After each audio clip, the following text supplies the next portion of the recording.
from Diagnostic Insight Science and Education Department. You may have recently received an invitation to our up-and-coming Irritable Bowel Syndrome seminar, which will be running throughout Australia over the up-and-coming months.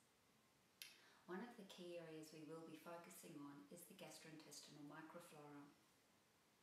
The recognition of the microflora in health and disease reaches as far back as Hippocrates in 400 BC. He was quoted as stating that bad digestion is the root of all evil and that death begins in the colon.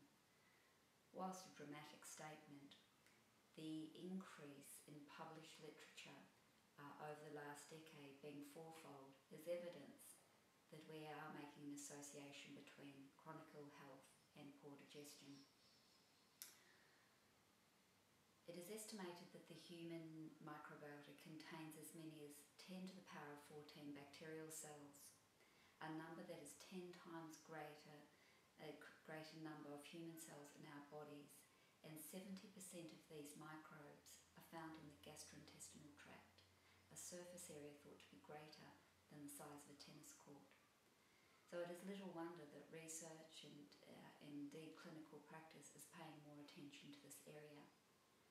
But the critical question is, how do we assess the intestinal microflora in a patient on a day-to-day basis? Recently, the development of molecular methods has made the assessment of the GI microflora a more reliable, more specific and more sensitive methodology for being able to get meaningful information about the patient's microflora.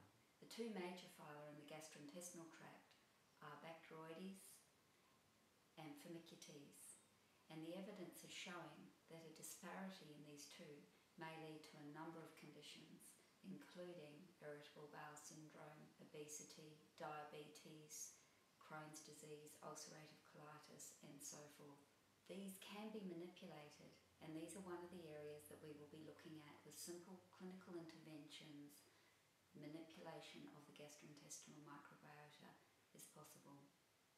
I look forward to sharing more with you about these clinical interventions at our up-and-coming seminar.